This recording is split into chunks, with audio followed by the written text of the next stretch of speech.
All right, let's talk about a language you're speaking all the time, even if you don't know it, the language of finance. Today, we're going to demystify the key numbers that drive pretty much every money decision you'll ever make. Yeah, from your savings account all the way to your retirement. So, let's dive in. So, let me ask you this. What's the single most important number in all of finance? And no, it's not the price of Apple stock, it's not the latest crypto fad, it's something way more fundamental. It's a number that touches the cost of your mortgage, what your savings earn, really the value of your entire future. And trust me, by the time we're done here, you're going to start seeing it absolutely everywhere. Okay, so let's just get right to the heart of it. What is an interest rate really? For a minute, just forget all the complicated formulas. Think about it like this. Money is a tool, right? If you need a power drill for the weekend, you go rent one. You pay a fee. Well, an interest rate, it's just the rental fee for money. Simple as that. It's the price you pay to borrow someone else's money. Or, hey, the price someone pays to borrow yours. Now this is where it gets really cool. This one little number is like a financial Swiss Army knife. It has three totally different faces depending on your perspective.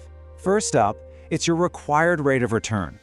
That's you saying, look, if I'm gonna lend you my cash, I need to earn at least this much to make it worth the risk. Then you flip it around and it's a discount rate. This is like a financial time machine. It helps you figure out what a promise of, say, $1,000 next year is actually worth in your hand right now. And finally, it's the opportunity cost. You know that $5 coffee you grabbed this morning? The cost wasn't just the $5. It was what that $5 could have grown into if you'd invested it. So see? Same number, three completely different but super powerful ways of looking at the world. In all three of those angles, they all circle back to this one giant central idea in finance, the time value of money. It's so simple, but it is everything. $1 in your hand today is worth more than a promise of $1 tomorrow. And why is that? It's because that dollar you have today can be put to work. It can start earning interest, compounding, and growing into something bigger. Time literally is money. Okay, so if an interest rate is the price of money, how is that price set? It's not some random number the banks just dream up. It's actually built piece by piece. And that's what we're going to do now. We're going to put on our detective hats and break an interest rate down to its core building blocks. Think of an interest rate like you're building with Legos. The base piece, the absolute foundation, is something called the real risk-free rate. This is the pure return you'd get if there was zero risk and zero inflation. You know, in a perfect world. But our world isn't perfect, right? So we have to add blocks on top to compensate for real-world risks. First, we stack on an inflation premium block. We need to make sure our money's buying power doesn't go down.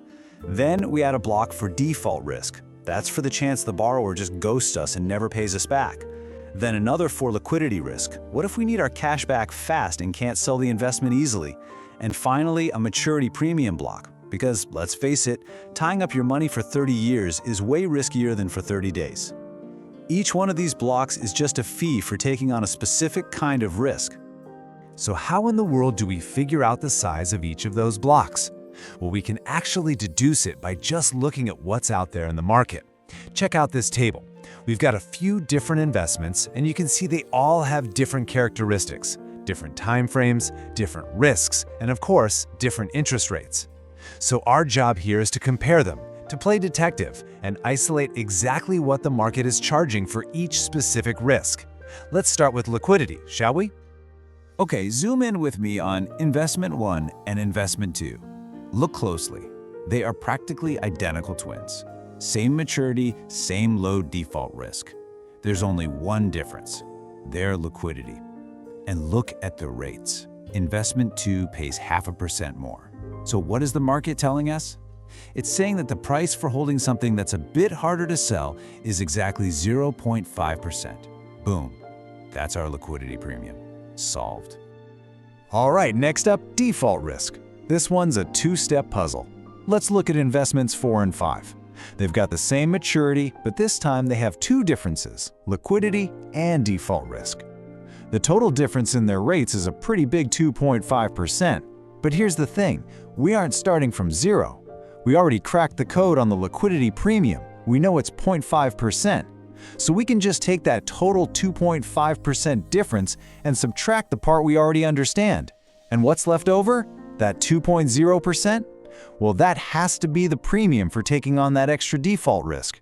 See? We're just reverse engineering the whole thing, piece by piece. Okay, enough about the cost of money.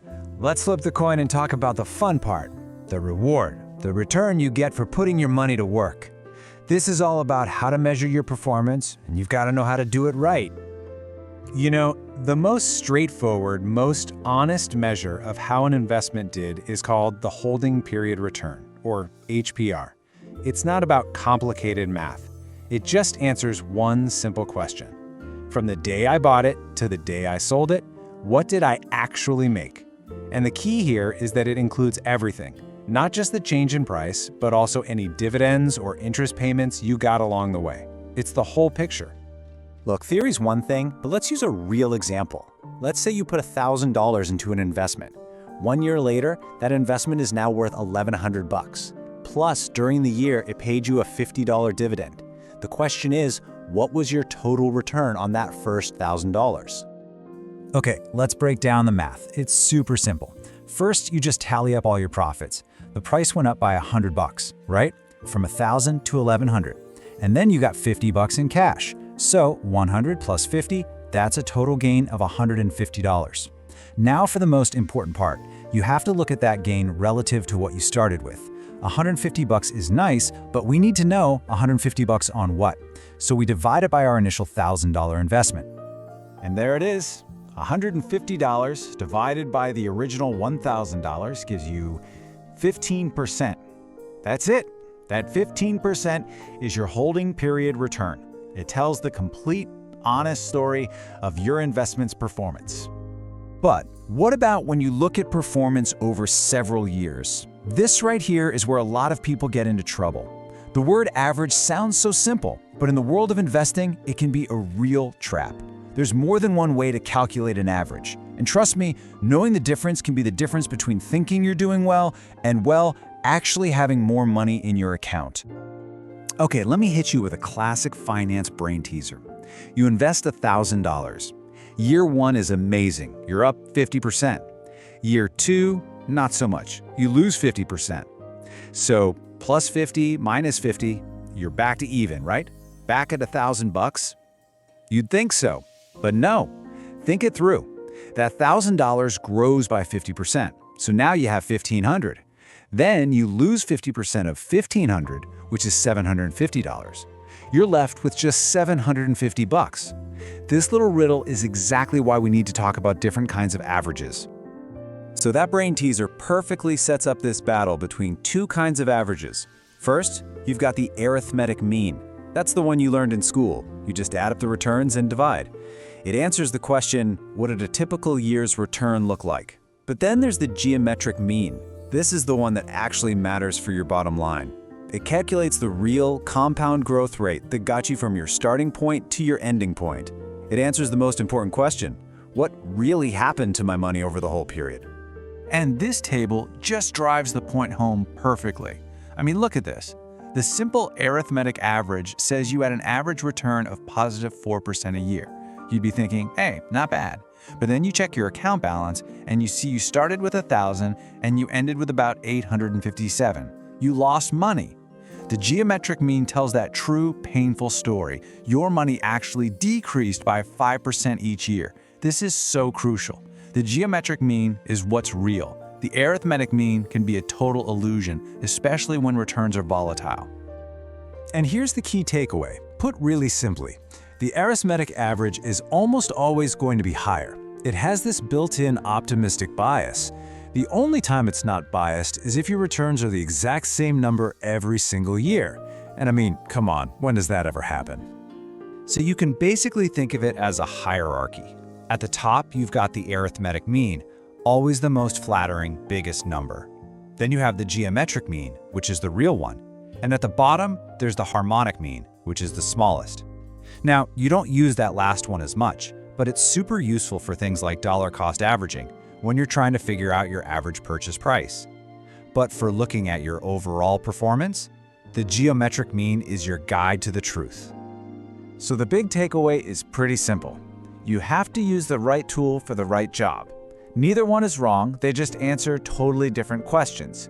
If you're trying to guess what might happen in the next year, the arithmetic mean is probably your best bet.